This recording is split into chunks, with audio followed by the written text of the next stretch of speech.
Yes, I don't know if you guys know this, but the United States is kind of going through a labor shortage right now. And if you're a massive corporation, you may be asking yourself, why is everyone quitting? But if you're in the labor force or you've already quit the labor force, you already know the answer is that you weren't making enough money. That's obviously the answer. But I have read so many articles that try and spin it the other way. Articles that are like, here are 2 of the definitive reasons why the labor force sucks right now.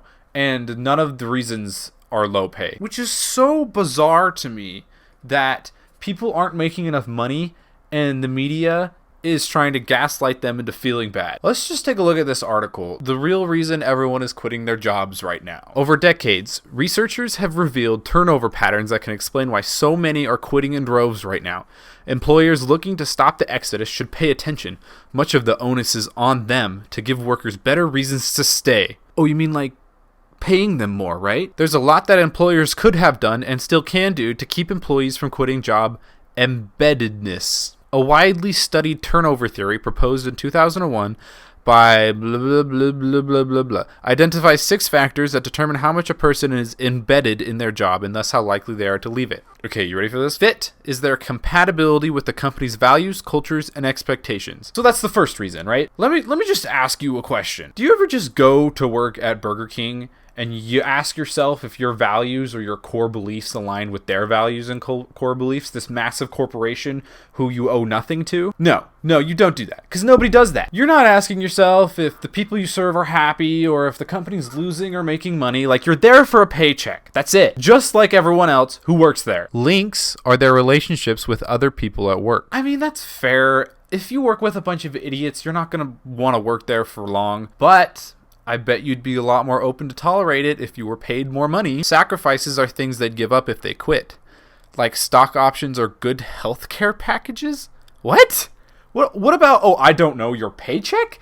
Do you think this article was written by Jeff Bezos? I swear, they are going so far out of their way to mention everything but a person's paycheck. And then the last 3 reasons are just the first 3 reasons repeated, but instead of being applied to while you're at work, it's applied to while you're not at work. The universal nature of the pandemic is a major reason so many are quitting at once. Oh, also, I don't know, maybe they got laid off and they can make more money on unemployment than they can working $12 an hour, putting up with from the manager Brian and the entitled customers that demand that their food come out faster. And that's not a joke either. The maximum unemployment benefits where I live in Utah is $560 a week. That's $14 an hour being unemployed. Of course, that's just the maximum, and that's no means indicative of an average, but still. Let's just do a hypothetical real quick, okay? The other day, I saw a sign outside of McDonald's that said, now hiring full-time, $12 an hour. Let's say you go and fill that position at McDonald's working 40 hours a week. You'd be making $1,920 before taxes. After state and income taxes, you'd be making $1,514. Here in Utah, you'd be hard-pressed to find an apartment for less than $1,000 a month. Now you have $514. Now you gotta pay utilities and internet, which conservatively costs about $150 a month. Oh, also, you gotta pay your own insurance because McDonald's doesn't cover that. That's anywhere from $60 a month to $150 a month. So let's just assume you have a $70 plan. Suddenly you have $294. But wait, we're not done. Do you have a car? That's $100 a month in insurance and $50 a month in gas. If you don't have a car,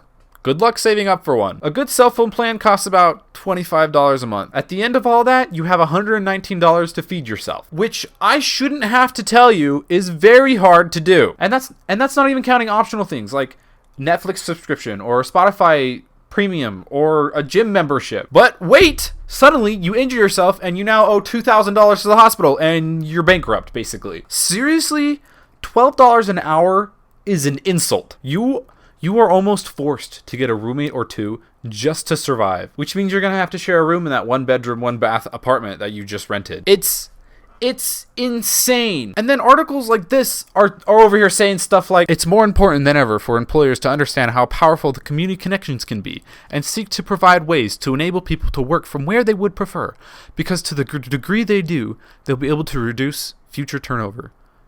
Pay them more money! It's literally that simple. I feel like there's this stereotype of the fast food worker where there's this lazy person and they didn't go to college and they shouldn't be respected. And that's just completely false. Do you know how hard it is to work in fast food? I feel like a career in fast food should be a viable career choice, but it's not, because McDonald's is over here wanting to pay people $12 an hour. And And Mr. Smith from science class is over here on a soapbox saying, what are you going to do with your life, huh? What are you going to do? Are you going to be flipping burgers all day? Someone's got to do it, Mr. Smith. Why are you going to disrespect fast food workers like that? But regardless of industry, employers fretting about turnover should be thinking about how they can allow employees to have more satisfactory lives outside of work. More money. How can our employees be happier outside of work? Complimentary peanut butter and jelly sandwiches. Give them a nice crisp high five. How about you pay them more?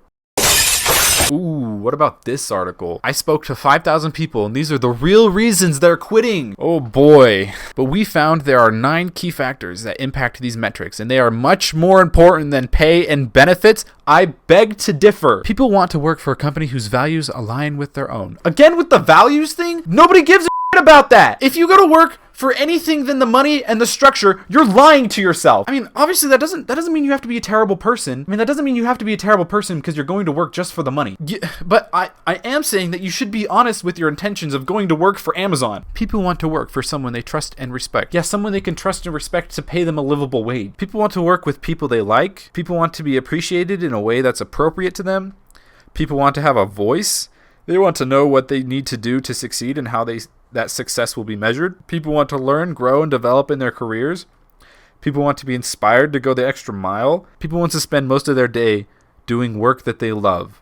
Wow. Well, that's not obvious to anyone at all. Of course people want to go to work doing what they love, but they're not going to do it for $12 an hour. Anyways, I think you get my point. There's a bunch of these articles that exist. It's just ridiculous, the lengths that people will go to try and justify not paying people a livable wage. Like, it baffles my mind. One more thing before I go. I saw stuff like this on Reddit that made me want to make this video. Stop expecting to get paid for your time, which is a real headline that exists on a real news website. I also saw one that justified not paying women as much as men because women would feel ashamed or embarrassed, which is just an absurd assumption anyone could make. So in short, don't work for less than you're worth. Also, the mere fact that employers don't put the salary of their jobs in the job listing should be illegal. Also, the fact that some companies make you sign a non-disclosure agreement not to discuss your salary with other employees should also be illegal. So yeah, basically, sorry for the more serious video this week. This kind of stuff just makes me really mad.